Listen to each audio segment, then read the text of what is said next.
Masters pass করে মুদি ব্যবসা করে, বেসন পেঁয়াজ মিক্স বিক্রি করে খায়। এরকম কথাও আমার কিছু ক্রিটিসিজম শুনতে হয়েছে মানুষের কাছে। আসলে মানুষকে বুঝাইতে পারি না যে ফাইনান্সিয়াল কন্ডিশনই সবকিছু না, মানুষের মেন্টালি একটা তৃপ্তিরও দরকার থাকে, মানসিকতা ভালো থাকার দরকার থাকে। আপনাকে কাজে একটু ব্যস্ত থাকতে হবে। মানুষের কথা শুনতে বেশি খারাপ লাগে, কাজ করতে কষ্ট হয় না, কিন্তু কাজ করতে গিয়ে দেখলাম যে আসলে তো কিছুই না, কষ্ট করতে হয়। মানে অফলাইনে ধরেন আপনি একটা দোকান নিয়ে বসতেছেন, আপনাকে মানুষ দেখতেছে আপনার এটা আছে ওইটা আছে, বাট অনলাইনে মানুষকে বিশ্বাস করানোটা অনেক কষ্ট। জিজ্ঞেস করতো যে এটা সত্য কিনা, বা যে আপু আপনি কি সত্যিই দিচ্ছেন কিনা, এই 2টা পেজ থেকে কিনা আমি মানে ঠকে গেছি, আমাকে ভালো জিনিস দেয় নাই, এই কালারে চেয়েছিলাম অন্য কালার দিছে।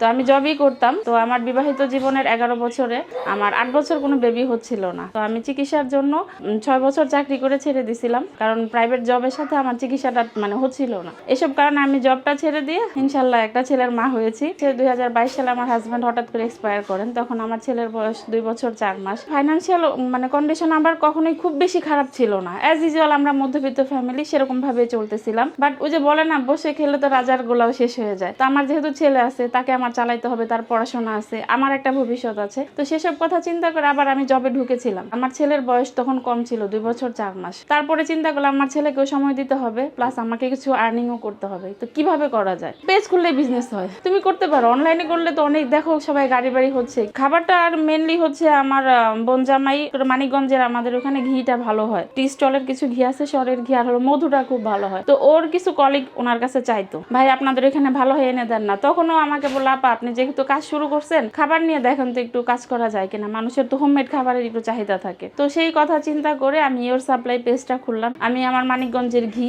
সরিষা ফুলের মধু, কিছু বাদাম, পাহাড়ি বাদাম, কিছু কাজু বাদাম কালেক্ট করলাম, এক আপু উদ্যোক্তা আপু আছে তার কাছ থেকে। তো এগুলো নিয়ে আমার খাবারের স্টার্ট করলাম। আর আমি যেহেতু সেপ্টেম্বর অক্টোবরের দিকে খাবারের পেজ নিয়ে কাজ করলাম, তো ডিসেম্বরে একটা গুড় থাকে আমার মানিকগঞ্জের, হাজারি গুড়, পাটালি গুড়। তো আমি তখন গুড়টা নিয়ে কাজ শুরু করলাম। আসলে খারাপ না, আমাদের মন মানসিকতার ব্যাপার, কারণ কাজ তো আমরা সবাই করতেছি। ওই যে মেয়েরা কাজ করতেছে, ওই যে মানে অ্যাজ ইউজুয়াল পুরুষ শাসিত সমাজে তোমরা কেন কাজ করবা, ঘরের মেয়ে ঘরে থাকো। ফোন হইলো ভাইয়া, সবাই তার শখের বসে কাজ করে না। আমার প্রয়োজন উদ্যোক্তা জীবনে আসা। আমার শুকিয়েছি প্রায়, বেসন পেঁয়াজ মিক্স রেডি করছি 3 ঘন্টায় বসে, খারাপ লাগে নাই। কিন্তু যখন ধরেন এগুলা নিয়ে কেউ আন্ডার এস্টিমেট করে তখন খারাপ লাগে। বাদামের বিজনেস করলাম যখন শুরু করলাম, সেকেন্ড টাইম যখন আমি মিরপুর থেকে একটা বাদামের সংগ্রহ করছিলাম একটা মেলার জন্য, বাদামগুলো ভালো ছিল না, 30-40 কেজির মতো কাঠবাদাম, কাজু বাদাম। তখন ওই বাদাম মিক্সটা বিক্রি করতাম, নিজে ধুয়ে মুছে রোদ্রে শুকায় রোস্ট করে নিজে দিতাম। কিন্তু কিছুদিন পরে বাদামটা গন্ধ হয়ে গেছিল, খারাপ লাগছে অনেক। যেগুলো সেল হয়ে গেছিল ছিল, বাট ঘরে যেগুলো আমি খোলা রেখেছিলাম ওটা আবার তো আমি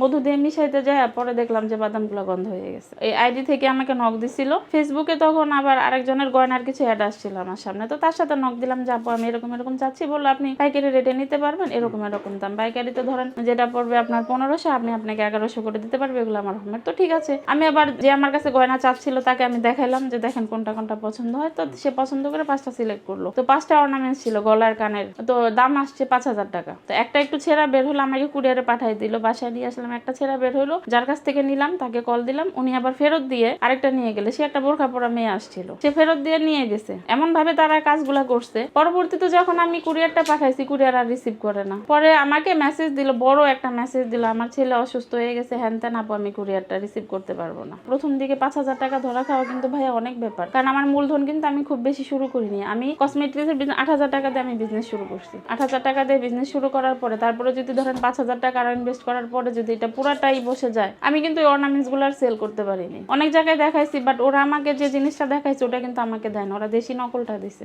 একটা মনে হয় সেল করতে পারছিলাম, বাকিগুলা দেখা গেছে আমার আত্মীয় স্বজন গিফট করে দিছে আর কি। ডিসেম্বরে 2025-এ বেগম রোকেয়া পুরস্কার পাইলাম মানিকগঞ্জ থেকে, অর্থনৈতিক ভাবে জয়িতা পুরস্কার। তো মানুষ একটু জানে, এখন আমাকে একটু সম্মান করে যে ও আচ্ছা তুমি কাজ করো, এটা একটা পরিচিতি আসছে। আর মনে করেন আগে ছিল আমার বাবার মেয়ে, হাজব্যান্ডের ওয়াইফ, এখন আমি নিজে একটা আইডি তৈরি হয়েছি, ইনশাল্লাহ হচ্ছি আর কি। হয়েছি বলবো না, শুরু হয়েছে আর কি প্রসেস। এখন আমাকে 10টা মানুষ চিনে, একটু সেল টেল কম আসছে। মাঝখানে তো শাটডাউন হইলো, আমাদের অবস্থা তো খুবই খারাপ। যারা ধরেন আমাদের কাছে পাওনাদার বা যাদের কাছ থেকে আমরা প্রোডাক্ট আনি, তাদের তো পেমেন্ট করতে হইতেছে, কারণ তারাও তো এগুলো দিয়েই চলে। তখন একবার মনে হয়েছিল ছেড়ে দিই।